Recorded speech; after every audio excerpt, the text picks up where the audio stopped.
You're listening to the Social Hub podcast, a place where we give small brands the skills and know-how to master all their social media, digital, and content marketing. I'm your host, Stacey Cranich, mum, champagne drinker, and self-confessed karaoke queen. Join me in a journey of real conversations and meaningful messages that will help you grow in your business and life, so you can have the most epic version of both. If you have a big vision and are ready to shine, then grab a cuppa or a cocktail and listen in.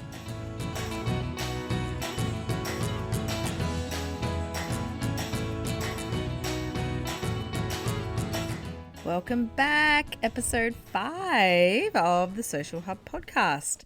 Today I want to ask you guys a question. Are your socials making you the moolah? We are in business to make money, right? So why is it like a dirty word these days in the world of content marketing?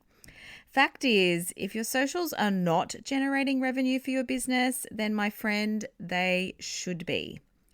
Now, yes, there is an art to being able to use socials effectively as a platform to do this. And no, being overly salesy on the platforms does not work. So this begs the question, how the heck do you get your socials to actually make you the moolah? This is what we'll be discussing in today's episode.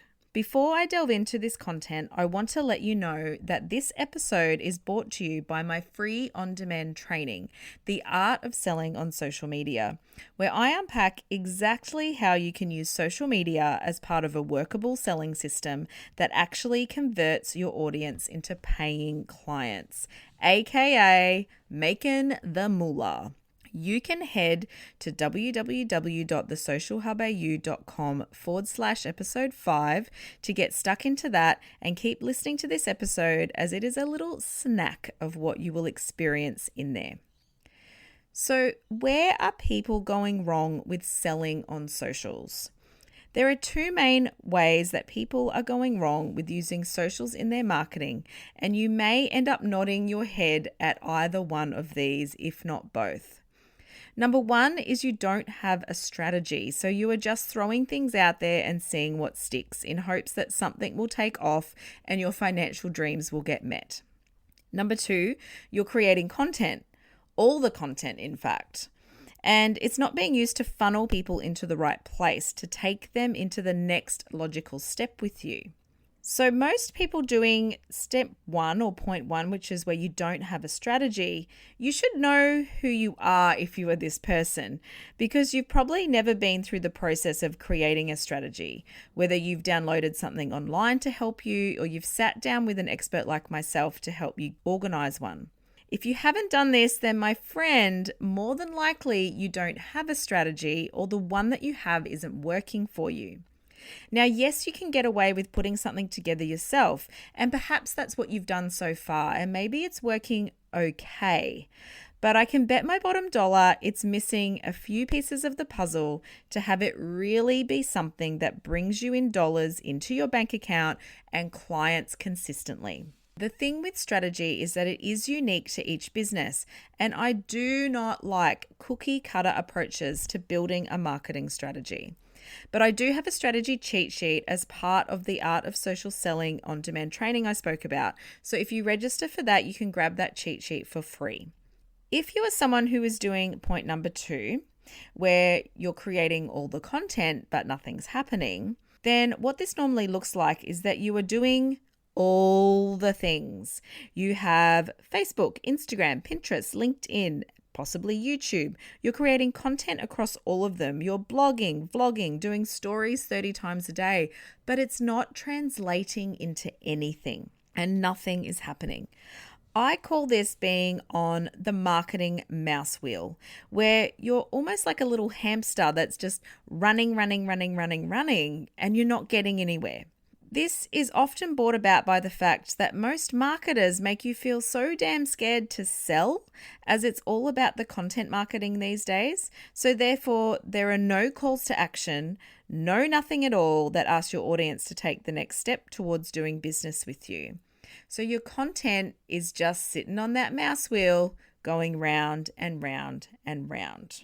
The fact is, you need to tell your audience what they need to do next, or 99% won't take that action themselves. So how do you turn this around? I want to talk to you for a minute about the customer buying journey, and I want y'all to be super realistic about this. I am not going to sugarcoat this, because the sooner you grasp this and accept it and then build a strategy around it, the faster you will make money in your business. People do not buy the first time that they meet you. Let me say that again just for emphasis. People do not buy the first time that they meet you. You need to kind of take them on a date. It's like when you go on a date yourself, you want a little bit of foreplay and flirting before you'll get up close and personal with that person. Your clients are the same, and they can be split into 3 categories of people. Now, you've probably heard in the marketing lingo before terms like cold market, warm market, and hot market. I like to call these a few different things that maybe mean something more to you. So the cold market phase is the awareness phase, where people are just starting to become aware of who you are. Maybe they've just followed you on socials or seen an Instagram story, or someone's recommended you in a Facebook group, for example. Your warm market, I call the relationship phase. This is where people are starting to build a relationship with you. Maybe they're engaging with you inside of your Facebook group or a Facebook group. Maybe they're engaging with your content on socials. Maybe they've taken up your lead magnet and they're on your email list. They're in your warm market, but they're still building a relationship with you. They're not ready to purchase yet. Then your hot market is the conversion phase. It's where your offer meets their needs now and they're ready to buy from you. Once someone moves through all those phases, then you have a client. It's that simple, but also that complex at the same time, right? See, the thing with social media is that it's not the place where the sales get made. Now, I believe this may change in the future with things like shopping on Instagram coming in, but for now, it's not the sales platform. It's the platform where people get to know you and then go somewhere else where they buy from you. People are on social media to be entertained, to connect with family and friends, not to be sold to. So there lies the complexity of how to use socials as a sales tool for your business. And this is where most people come unstuck. What you need to do is lead with a good, strong content marketing strategy. Implement it consistently and lead your audience to where your best place is to convert them. Now, this is going to be different for every business. For some, it might be heading to your website or online store or a sales page made for a specific product or service. For some, it might be email. Others, it might be picking up the actual phone and talking to them or having them call you to discuss options. And for some, it could be a blend of a few of those things. Let me give you an example. I hired a coach myself only recently, and it took me months to decide where I was going to invest my time, energy, and money. I was following a few coaches at the time on socials. I was watching and listening to their content. I downloaded all their freebies. I watched quite a number of their videos and listened to a few podcasts that they were on or had themselves. And I did this to get a taste of what they were like as people and what their expertise was like as well, and what level of expertise they had. It wasn't until I saw a post in a Facebook group from one of these people one day that I clicked on and I read the entire sales page from start to finish. And I think I actually read it twice. And then I still emailed them to ask them a few questions. And then I had a phone call, and then I decided to book their program and service. So you can see my purchasing journey was not overnight. It wasn't overly long, but it wasn't within a day or a week or 1 month even. I shopped around. I spoke to a few different people, and I pretty much involved every touch point necessary with the person that I went with before I made a decision.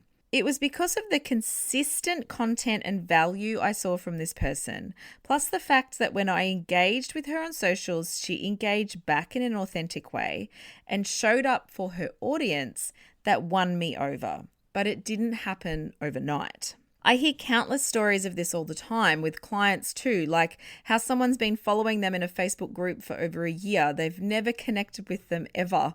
And then all of a sudden, out of the blue, because they consistently executed their content marketing plan, they reached out and then booked something. Now, a year is a long time, and you can maximize the client journey a lot more effectively and shorten that time frame with some simple steps. And I'm going to give you one of my biggest tips to help you do this right now. But for the complete set of steps to selling on socials, then head to my website and download The Art of Social Selling that I mentioned to you earlier.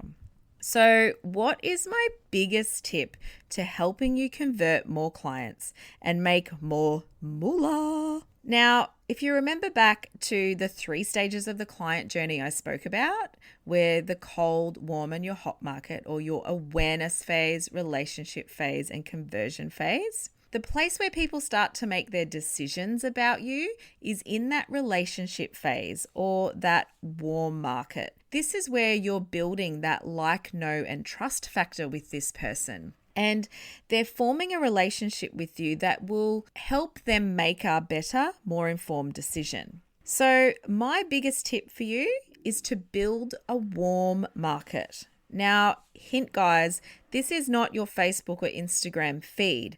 Your warm market is where you send people that's off your social media feed. For people to join your warm market, it means that they usually have given over some sort of what I call skin in the game to be there. The most popular and easiest warm market to build is an email database. And if you're going to start somewhere, I would recommend that this be the warm market that you build for a number of reasons, and I will be dedicating an entire episode to email marketing in the future. The reason that this is such a good database to start building, or a warm market to start building, and I'm going to give you one of the top reasons, is that you own your email database. You don't own Facebook, you don't own Instagram, and you can control the content that people see far more than you can on your email marketing than you can on socials, which are at the mercy of the wonderful algorithm. What happens with building your email database or your warm market with email is that you get your ideal client or your audience to hand over an email address for something of value that you give them, like a free download or a piece of content that's useful. Then you nurture them in that space and strategically use that warm market to show your offers and lead them to a purchase. A couple of the other popular ones that are really easy to get started with in building a warm market is a Facebook group. I have my own Facebook group of over 1,200 women and men in business. It is a really thriving hotbed and a wonderful community. And it has been, to date, one of the best decisions that I have made in my business. Growing a Facebook group is not for everybody, and yes, I will devote more content and episodes to this in the future, but if it is a part of your strategy that is going to work, I can highly recommend it. Another great warm market is building some form of community in person. So say like a networking group or a mums and bubs group or something like that, where you connect your ideal client. The thing with a Facebook group or a face-to-face group is that you're building a community, and having a community where you are the leader is a really great place for you to be in your business. The thing with your warm market is it's where you are the expert. It's where you're the leader in your field, and it's where you build credibility. You build trust and a deeper relationship with your audience, which means, ta-da, they convert into clients faster. If you're not doing this and you're not building this place, this community, or this avenue where they can have a deeper relationship with you, then you are missing out on sales. It is as simple as that. If you're expecting people to see a post on socials and whammo, message you and buy, then that is the exception, not the norm. It does happen, but you have to work 10 times harder. Building a warm market and having a real strategy behind your selling system, yes, it takes a little bit to set up. Not a lot. It's actually really, really easy, but it's the simpler way. It takes less work long term, and you convert more clients long term as well.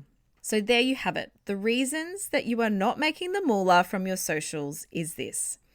you have no strategy, and you're flinging out stuff to see what sticks. You're in content creation overload that is going nowhere and leading your audience to nothing.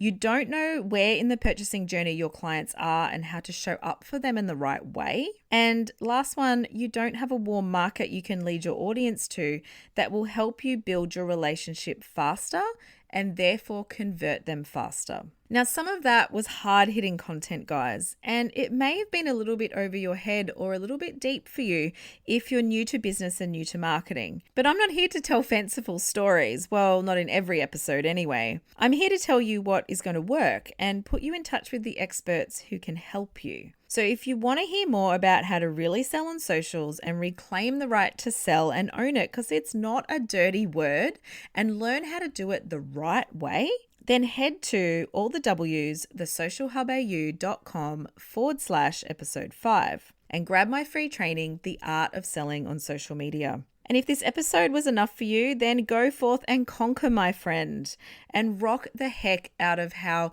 you use your socials to start making some money. And remember, if you like what you hear over on the Social Hub podcast, then please subscribe so you get my episodes weekly. And if you leave a review with your Insta handle, I am going to give a shout out on each episode to you, lovely people, for doing so. So that's it for today, guys. Stay classy.